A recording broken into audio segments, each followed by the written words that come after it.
segundo escreveu Lucas, capítulo 7.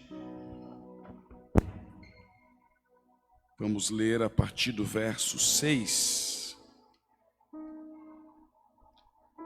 Deus tem uma palavra para os nossos corações esta noite. Lucas 7, a partir do verso 6. Quando achar, diga amém.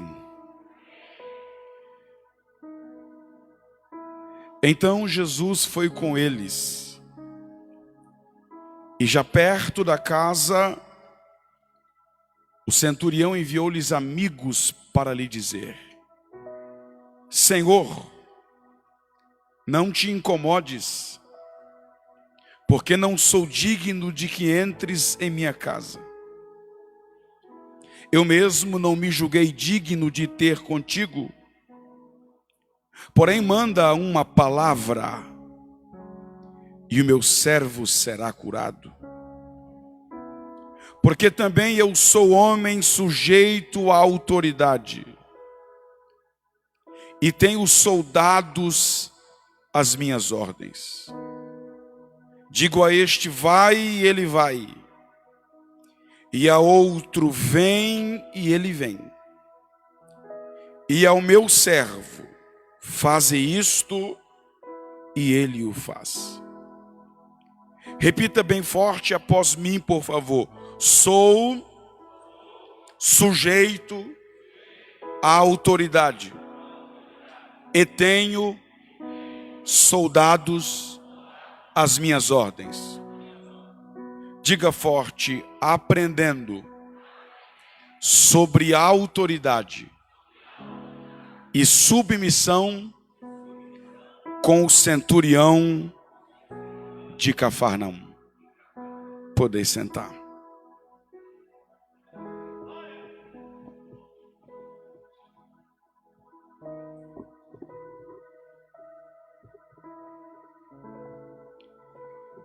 Queridos irmãos, Deus tem nos dado graça para escrever alguns livros, e eu tenho aqui 3 lançamentos. Apocalipse, para longe das sombras, jogando luz nas profecias dos últimos tempos. A palavra apo significa levar para longe, tirar de. A palavra calipse significa sombra, escuridão. Apocalipse, tirado das sombras, levado para longe das sombras. O que é algo que é levado para longe das sombras? É algo que estava oculto, mas agora está claro. Por isso que comumente Apocalipse é traduzido por revelação. E aqui Deus nos deu graça para, de uma maneira muito clara, explicar o livro do Apocalipse, de uma maneira que você vai ler pouco e aprender, absorver, memorizar muito. Eu confesso que eu escrevi esse livro e eu terminei de escrevê-lo chorando. Quando eu escrevi a última página, o meu rosto ficou molhado de lágrimas, porque eu percebi que a história mais dramática da Bíblia termina com: e viveram felizes para sempre. Nós estaremos para sempre com o Senhor no céu.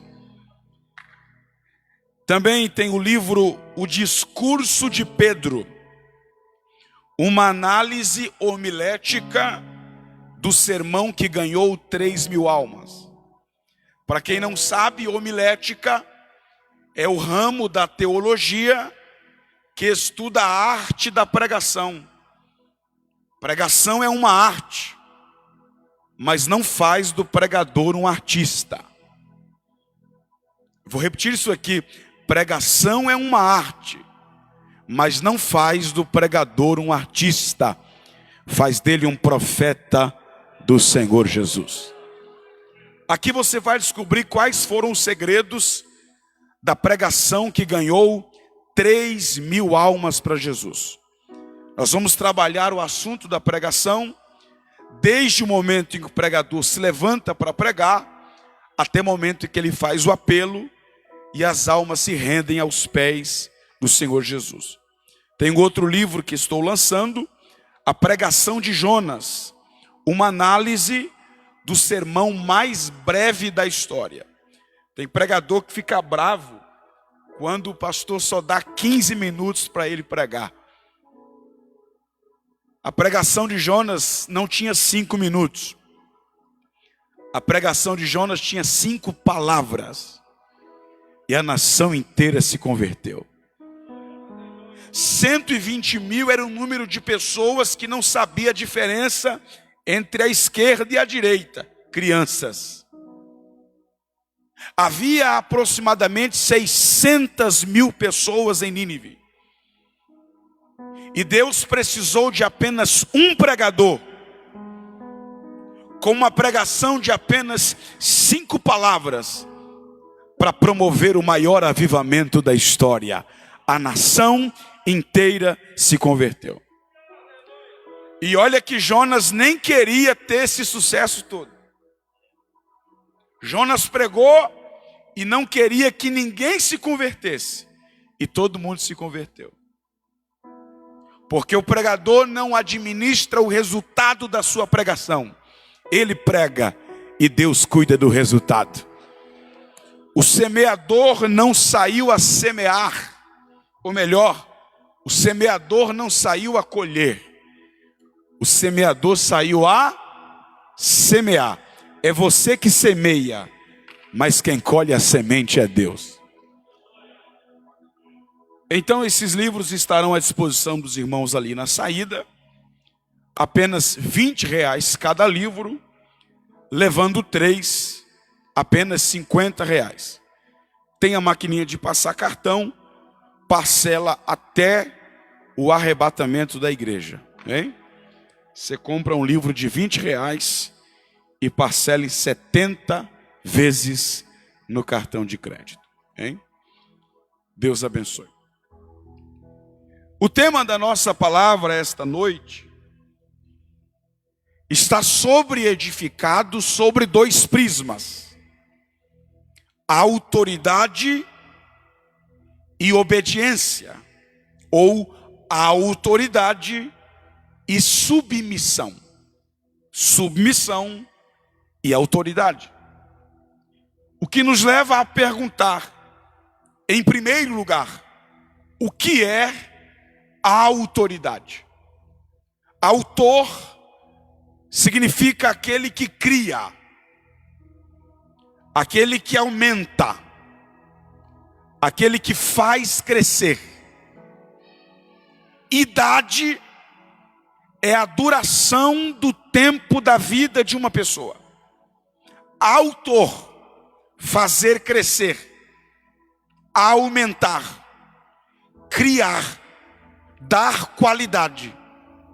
Mas idade, duração do tempo da vida de uma pessoa, significa que uma autoridade é alguém que tem por dever tornar melhor, aumentar, fazer crescer, dar qualidade à duração do tempo de vida de uma pessoa. Isto é autoridade. Quando Jesus envia os seus discípulos, ele diz: eis que vos dou poder e autoridade. Frequentemente confunde-se poder com autoridade. A autoridade com poder. Agora, a autoridade é diferente de poder. O que é poder? Poder é força para fazer, capacidade para fazer, ao passo que a autoridade é liberdade para fazer. Quem tem poder tem força para fazer o que quer. Quem tem poder tem capacidade para fazer o que quer. Quem tem autoridade tem liberdade para fazer o que quer. Nem sempre quem tem poder tem autoridade. Nem sempre quem tem força para fazer, capacidade para fazer, tem liberdade para fazer. Isso significa que vai ter coisas que você vai ter força para fazer, capacidade para fazer, e você até pode fazer, mas você não deve fazer. Não confunda poder para fazer com autoridade para fazer. Porque a autoridade é diferente de poder.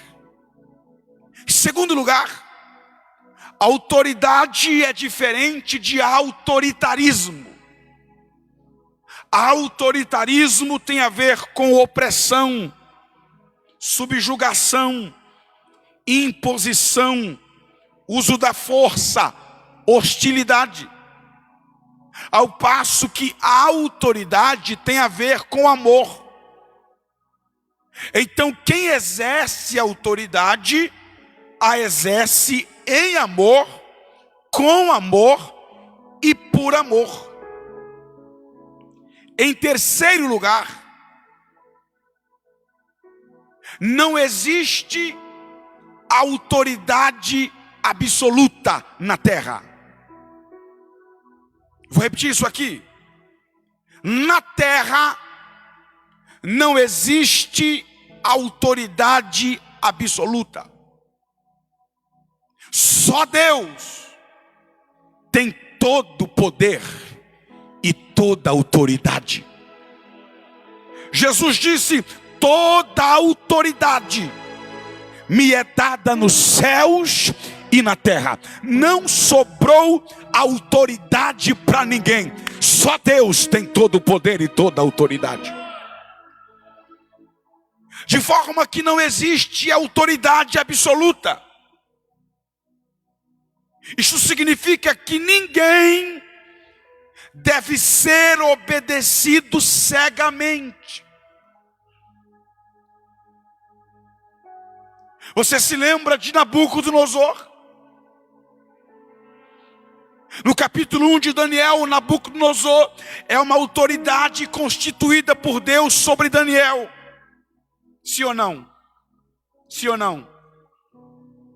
E enquanto autoridade ele determina, ele decreta, ele manda que os jovens trazidos de Israel comessem carne sacrificada aos ídolos e vinho oferecido aos deuses. Daniel obedeceu? Mas Nabucodonosor não é uma autoridade? E toda autoridade não é constituída por Deus? Só que ninguém deve ser obedecido cegamente, porque só Deus tem autoridade absoluta. Pastor, quando que eu não devo obedecer uma autoridade? Quando a ordem dela vai de encontro à ordem de Deus. Quando a ordem dela vai de encontro aos princípios da palavra de Deus. Cai por terra a palavra do homem, mas a de Deus permanece para todo sempre.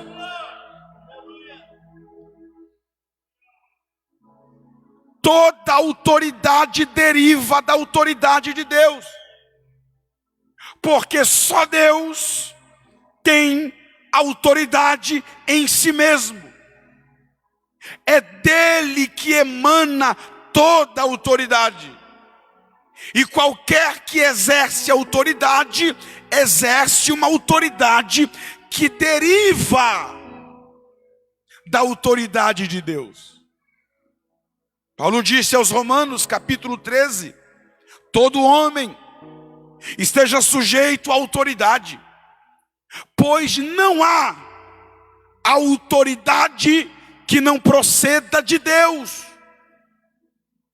E por Deus foram constituídas as autoridades humanas. Sendo assim, o pai e a mãe é uma autoridade constituída por Deus sobre os filhos. O chefe de Estado é uma autoridade constituída por Deus sobre os cidadãos. Um professor em sala de aula é uma autoridade constituída por Deus sobre os alunos. O patrão é uma autoridade constituída por Deus sobre os funcionários. O pastor é uma autoridade constituída por Deus sobre a igreja. De forma que obedecer a essas autoridades é o mesmo que obedecer a Deus. E desobedecer a essas autoridades é o mesmo que desobedecer a Deus. A Bíblia diz que Israel rejeita a autoridade de Samuel e diz: dai-nos um rei. Essa palavra não agradou a Samuel e foi orar. E o que Deus disse para Samuel? Não temas, dê a eles um rei. Eles não rejeitaram a ti, eles rejeitaram a mim. Porque quem peca contra uma autoridade constituída por Deus está pecando contra Deus. Quem rejeita uma autoridade constituída por Deus está rejeitando a Deus, porque aquela autoridade é uma fagulha da autoridade de Deus. E se existe um tipo de pecado que Deus não tolera, é o pecado contra a sua autoridade. Vou repetir isso aqui. Deus não tolera pecado contra a sua autoridade. Eu pergunto e você responde: quem pecou mais? Saul ou Davi? Alguém gritou ali: Davi. Quais foram os pecados de Davi? Adultério, homicídio, incredulidade. Mandou numerar o povo para saber quantos soldados tinha. A vitória agora não vem mais do Senhor, vem do exército. E quais foram os pecados de Saul? Se eu perguntar para alguém aqui, alguém vai ter dificuldade para lembrar. Porque os pecados de Davi aparentemente são mais graves, são mais escandalosos. E alguém vai dizer que quem pecou mais foi Davi do que Saul. E eu pergunto: Deus rejeitou quem? Saul ou Davi? Saul. Mas os pecados de Davi não são mais graves. Os pecados de Davi não são mais escandalosos. Adultério, pecado sexual, homicídio, assassinato, premeditado, qualificado. E os pecados de Saul? Ora, Saul ofereceu sacrifício sem ser sacerdote. Saul poupou o rei dos amalequitas quando a ordem é para matar. E a pergunta é: por que Deus rejeitou Saul e não Davi?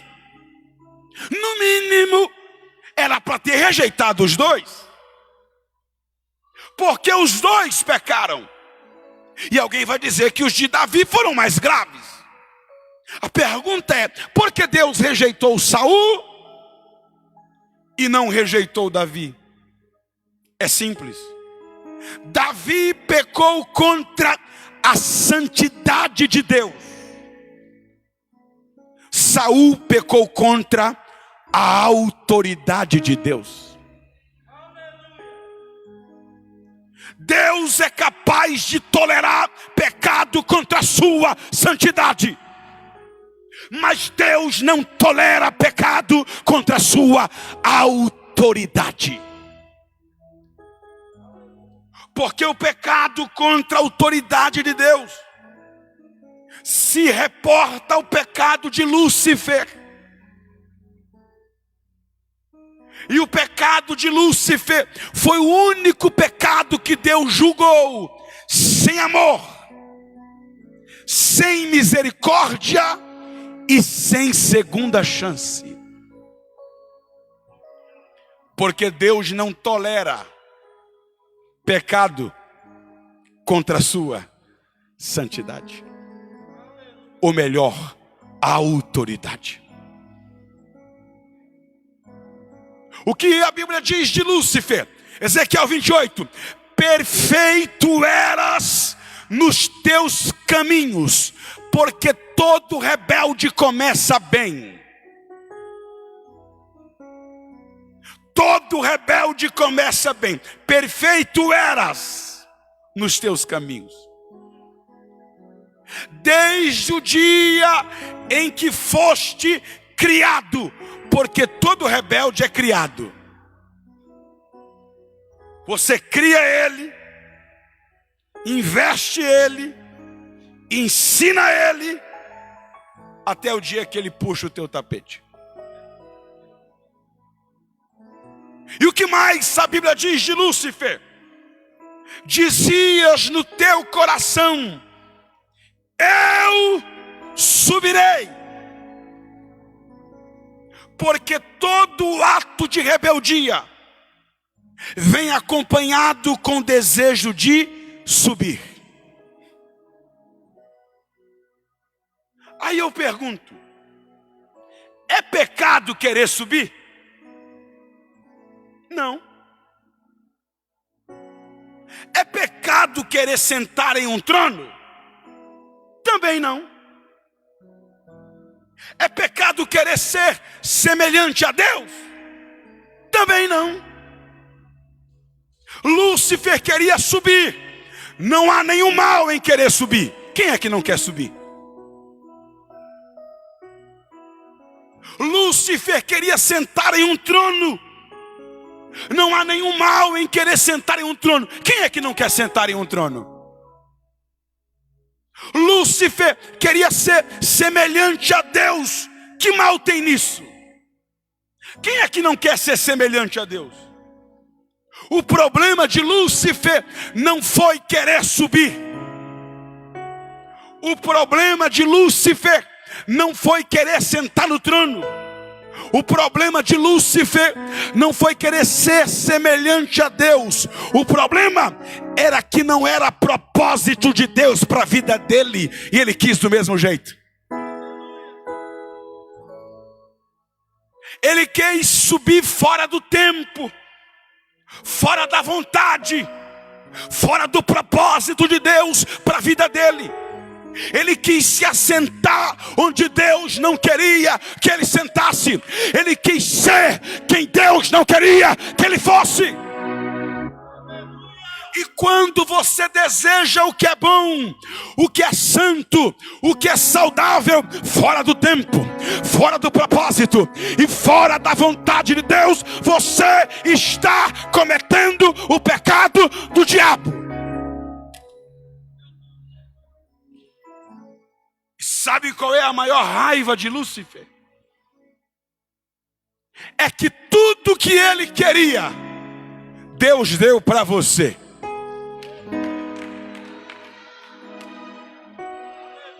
Não era propósito de Deus para ele, mas é propósito de Deus para nós.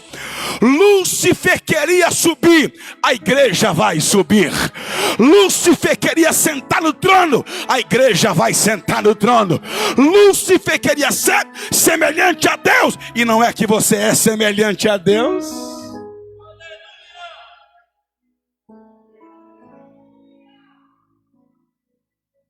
A Bíblia compara o pecado de rebeldia ao pecado de feitiçaria. O que tem a ver o rebelde com o feiticeiro? Tudo. Por quê? O feiticeiro serve a quem? A Deus ou ao diabo? Ao diabo. Quando alguém se rebelia contra a autoridade de Deus, seja a absoluta ou a derivada,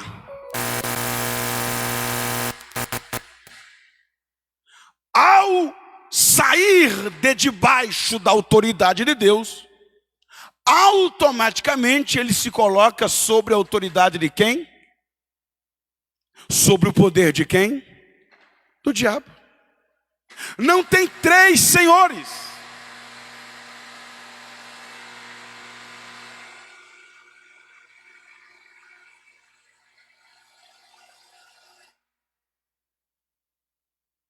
Não tem três senhores.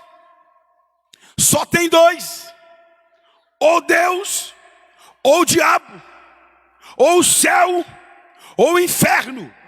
Ou é para cima, ou é para baixo. Ou se submete à autoridade de Deus, ou então está debaixo do poder do diabo. E assim como o feiticeiro é servo do diabo, o rebelde também é servo do diabo. É por isso que a Bíblia compara o pecado de rebelião ao pecado de feitiçaria. O que eu acho interessante é que Lúcifer já exercia autoridade no céu. Porque as classes angelicais são anjos, arcanjos, serafins, querubins e Lúcifer, que além de ser querubim, era ungido. Então, querubim ungido é maior que anjo, é maior que arcanjo, é maior que serafim e é maior que querubim, porque ele é querubim ungido. É por isso que Miguel, que é arcanjo, porque arcanjo é chefe de anjo, não é chefe de serafim e nem de querubim.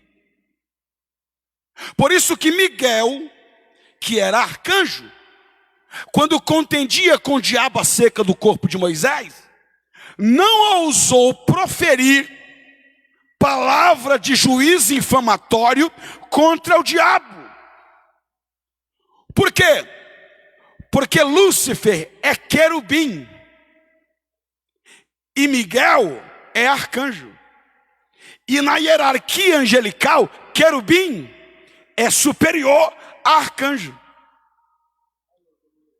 Mesmo ele sendo um anjo, ele respeitou a patente de Lúcifer e não ousou ele mesmo proferir palavra de juízo contra Lúcifer, mas disse: o Senhor te repreenda. Mesmo que o seu superior seja um diabo, e ele não é, e você seja um anjo, e você também não é, não cabe a você proferir palavra de juízo infamatório contra ele. E normalmente é o contrário.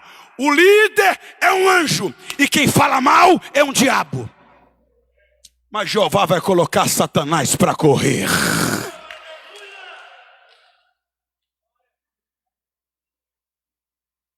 Lúcifer já exercia autoridade no céu.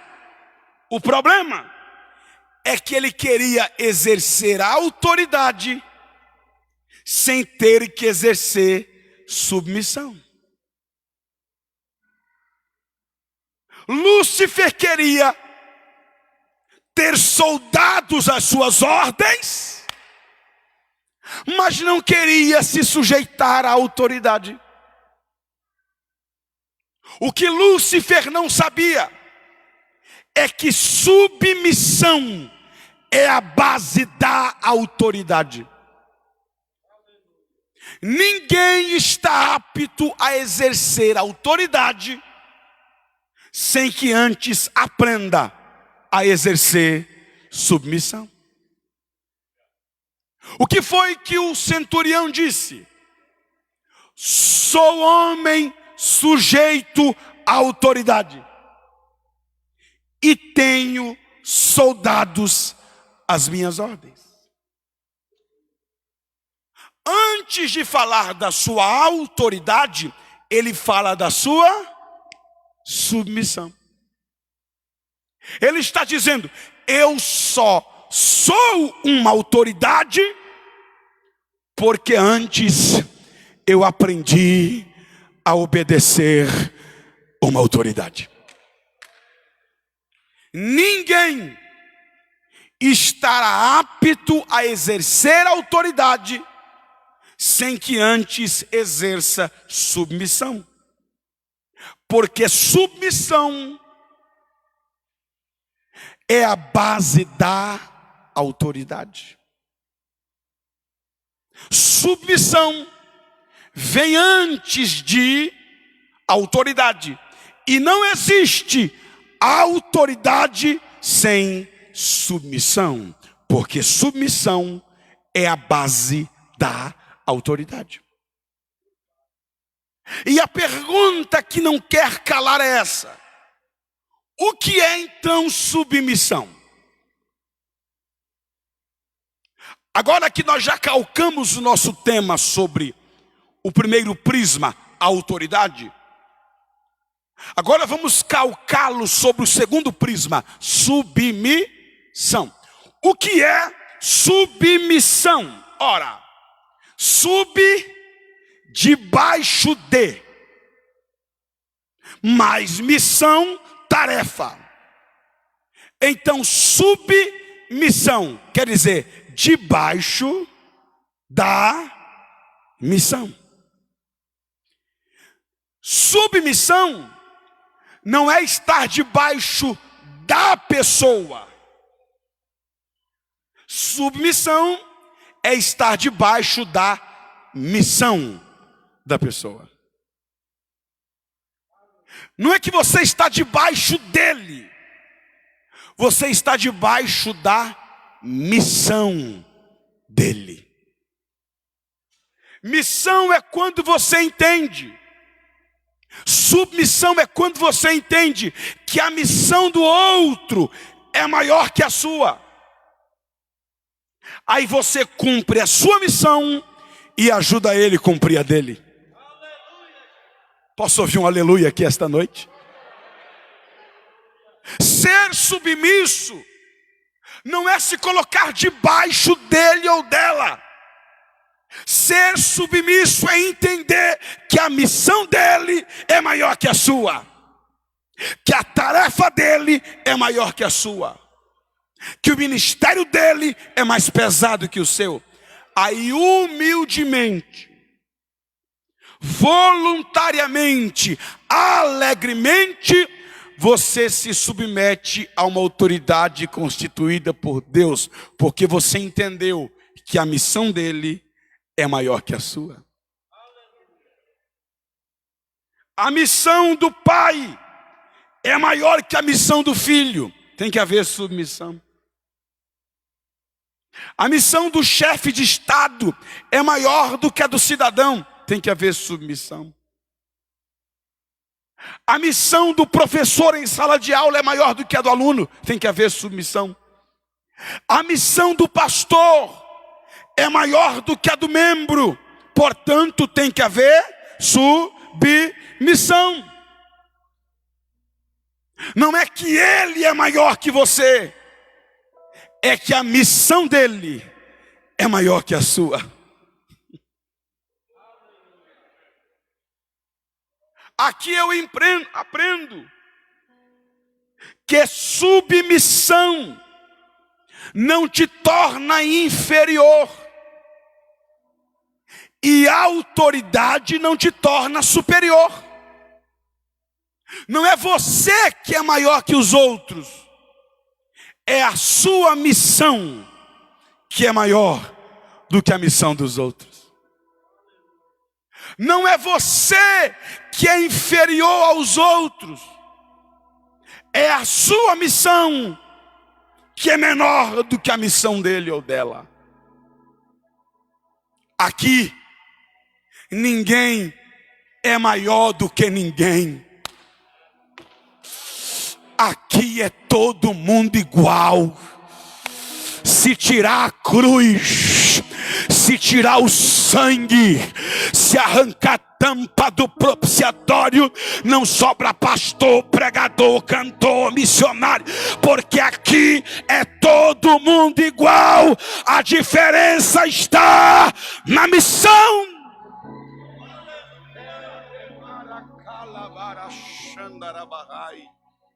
Não é o terno, não é a gravata, não é o sapato, não é a casa, não é o carro, não é a carteirinha, não é o valor do dízimo, é a missão que faz a diferença.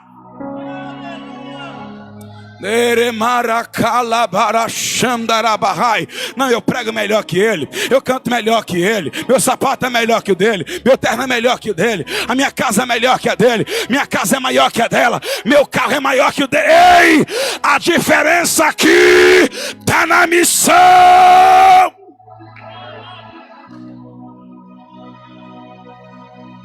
Dá uma olhadinha pentecostal para o seu vizinho. Se ele estiver perto, fala baixo. Se estiver longe, grita. E diga assim: a diferença está na missão.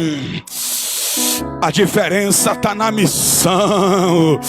A diferença está na missão. A diferença está no peso da cruz. A diferença está na tarefa. O pastor não é mais especial para Deus do que o novo convertido. O mesmo sangue que comprou ele, comprou eu, comprou você. Mas há uma missão. Há uma missão. Há uma missão.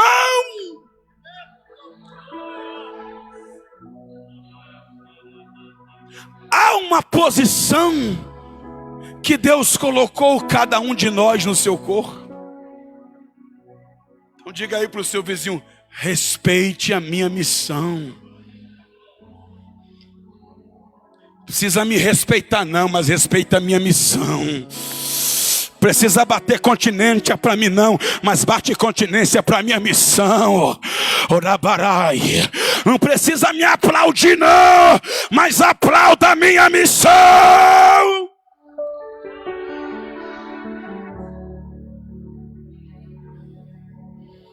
Submissão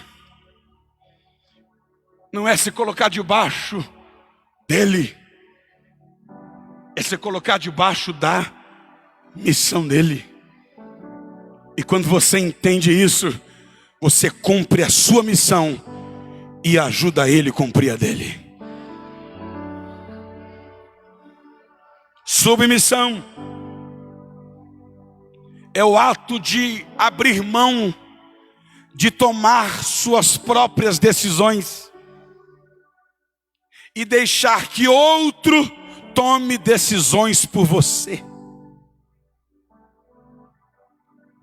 Submissão é o famoso negar-se a si mesmo. Aqui eu aprendo que evangelho é um convite à submissão. E submissão é um convite à liberdade. Aí você pergunta, você que quando está ouvindo uma mensagem pensa: Você pergunta: o que submissão tem a ver com liberdade? Sendo que quando eu sou submisso, eu abro mão das minhas próprias decisões, para permitir que outro tenha influência sobre as minhas decisões. Que liberdade tem nisso? Pastor, o que submissão tem a ver com liberdade? Tudo. Por quê? Porque a submissão te liberta de você mesmo. E o nosso maior inimigo não é o diabo, não é o cão, não é o capeta, o pitifure, sei lá como é que você chama ele. O nosso maior inimigo é o nosso eu. E a submissão derrota o eu, liberta do eu, esmaga o eu, pisoteia o eu, humilha o eu. A submissão, meu Deus, te liberta do orgulho e da soberba. Orgulho e soberba são os pecados que abrem a porta para todos os outros pecados. Quando você ver alguém que outrora pregava, cantava, pastoreava, Deus usava, profetizava, lotava ginásios, praças, mas hoje está caído, envolvido em pecados, em escândalos sexuais, drogas, prostituições, álcool, pode ter certeza que antes de todos esses pecados, o orgulho entrou primeiro. E quando o orgulho entra, eu sinto temor para dizer o que eu vou dizer agora. Quando o orgulho entra, Deus é capaz de permitir a queda. Deus é capaz de permitir o adultério, a fornicação, a queda, as drogas, os escândalos, as prostituições, para que o indivíduo perca o nome, perca a fama, perca o púlpito, perca os microfones, e quando perder tudo, e diz: eu me arrependo, Jesus, me perdoa, Jesus. Ele perdeu chamada, perdeu ministério, perdeu nome, perdeu fama, mas não perdeu o céu, porque Deus permitiu a queda, e quando ele caiu, perdeu tudo. Quando perdeu tudo, se humilhou. Sabe o que isso quer dizer? Se o orgulho abre a porta para os outros pecados, a humildade mantém a porta fechada para os outros pecados. Muitos de nós estamos de pé, mais por falta de oportunidade do que por grandeza de caráter. Vou repetir isso aqui. Não sei se você já ouviu isso. Se não, vai aí pela primeira vez. Muitos de nós estamos de pé na presença de Deus, mais por falta de oportunidade do que por grandeza de caráter. Qual a diferença entre o que está caído e o que está de pé? Será que eu sou mais crente do que ele? Será que eu sou mais santo do que ele? Será que eu sou mais forte do que ele? Será que eu também não sou carne? E porque ele está caído e eu estou de pé? Porque Deus permitiu a tentação. Mas enquanto você mantiver a humildade, Deus vai te esconder. Enquanto você tiver com a humildade, Deus vai te livrar das tentações. Eu estou sentindo a presença e a misericórdia de Deus aqui. Ei, nós não estamos de pé porque somos melhores dos que estão caídos. Nós estamos de pé porque Deus não permitiu as tentações, e quando elas vieram, Ele nos deu o escape.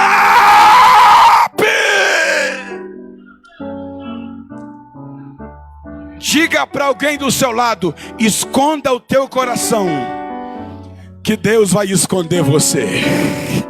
Esconda o teu coração, que Deus vai esconder você. Guarda o teu coração da soberba e do orgulho, que Deus vai te guardar da queda, do pecado, do adultério, do escândalo. Quem está me entendendo aqui, levante a mão, abra a boca e dê glória a Deus, porque você está de pé. Você vê alguém caindo, você diz: se fosse eu, não caía. Se fosse eu, não caía. Ei, é que Deus não permitiu. E enquanto você for humilde, Ele não vai permitir. Mas o dia que você ficar orgulhoso, soberbo, Deus é capaz de permitir a tua queda, para você se envergonhar, se humilhar e se arrepender na presença de Deus.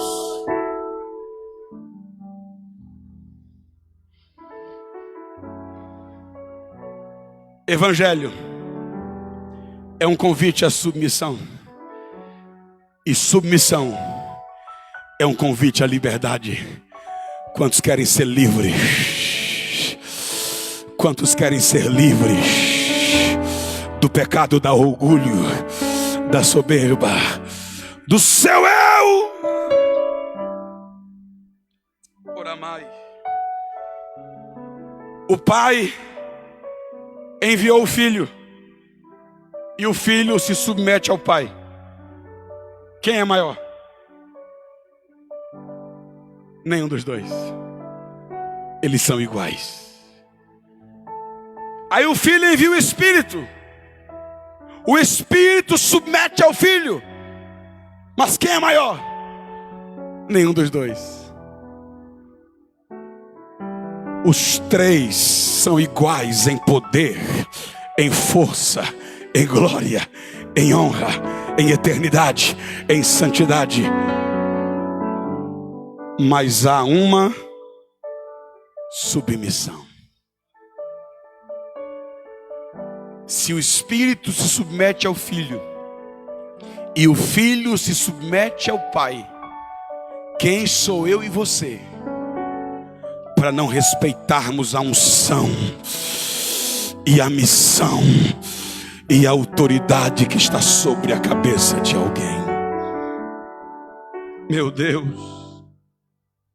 Coloque a mão no coração e diga assim: submissão não me torna inferior.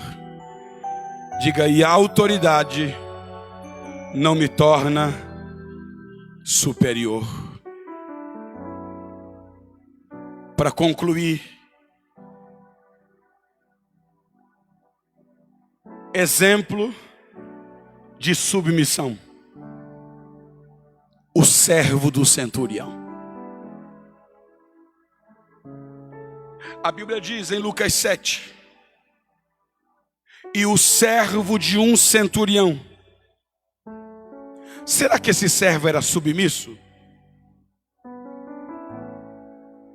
Ou será que ele era um servo desobediente? Quem acha que ele era obediente? Levante a mão. Quem acha que esse servo aqui do centurião era obediente? Levante a mão. Como é que eu sei que ele era obediente? Porque o centurião vai dizer assim para Jesus: eu digo ao meu servo, faz isso, e ele faz. Agora a pergunta é: será que vale a pena ser submisso? Vamos ver. O servo de um centurião, a quem este muito estimava. planta submissão, colhe afeto. Quem planta submissão, colhe o coração do líder.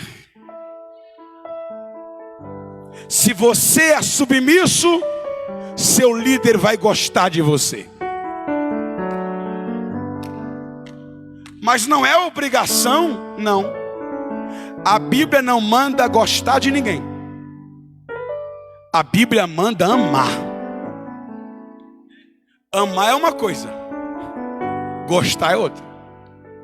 Amar é querer o bem. Gostar é querer perto. E tem gente que a gente ama, mas não gosta. Tem gente que só dá para amar, não dá para gostar. Mas se você for um servo submisso, seu líder vai gostar de você. Ele estava doente, quase à morte. Já pensou se fosse um servo insubmisso? O centurião ia deixar morrer. Deixa esse servo mal morrer. Mas como era um servo submisso, o chefe foi até as últimas circunstâncias em busca da cura para o seu criado. Porque quem planta submissão, colhe afeto. Aí a história se desenrola. Aí o centurião vai chegar com Jesus, com os amigos, e vai dizer assim: Senhor, tu tem autoridade? Tenho. Então não precisa vir na minha casa, não. Ninguém entendeu, vou repetir. Olha o que o centurião diz para Jesus: Jesus, tu tem autoridade?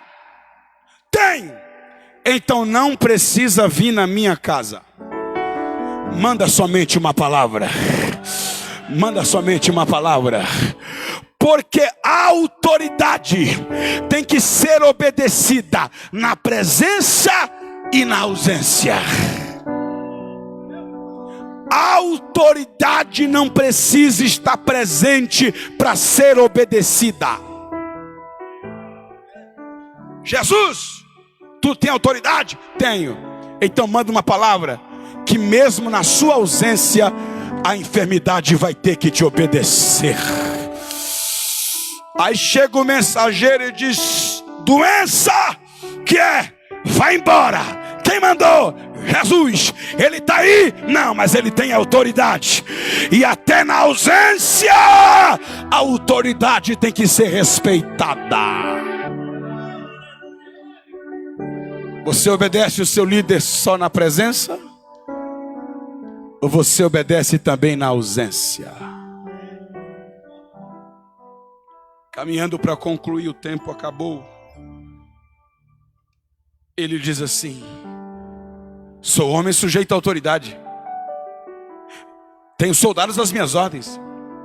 Digo a este vai, ele vai. A outro vem, e ele vem. E olha o que ele diz. Para Jesus, para quem? Para quem? Jesus é o homem que tem a cura para o servo. Jesus tem o quê? A cura. Aí olha o que o patrão, olha o que o líder vai dizer do liderado para o homem que tem o que o liderado precisa. Digo ao meu servo, faz isso, e ele faz. Quem planta submissão, colhe bom testemunho. Seu líder vai falar bem de você. Seu líder vai ter o prazer de dar bom testemunho ao seu respeito. Aí eu pergunto: se ainda esta noite seu nome for citado em uma sala por uma pessoa cujas mãos conserva a chave de uma grande porta para você, o que o seu líder vai ter para dizer ao seu respeito?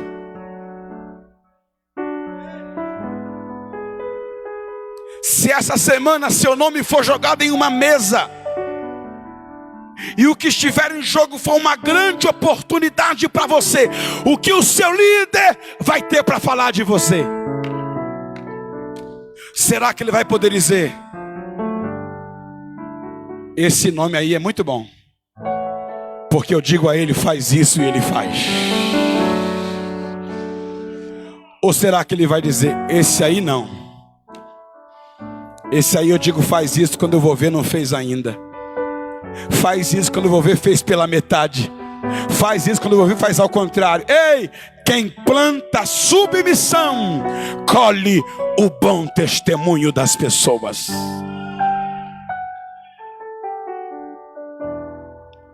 E o texto diz que quando chegaram em casa, encontraram o servo curado. Porque quem planta submissão colhe cura. Quem planta submissão colhe milagres.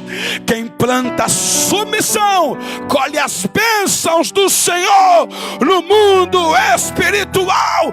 Então levante as mãos para os céus e receba a cura, receba a bênção, receba o milagre, as bênçãos da submissão na sua vida, em nome de Jesus.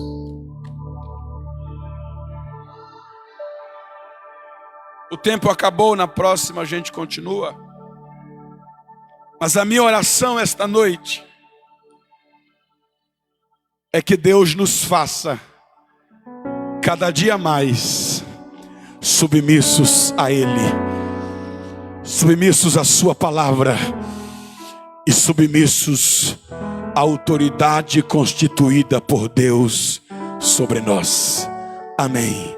Que Deus abençoe.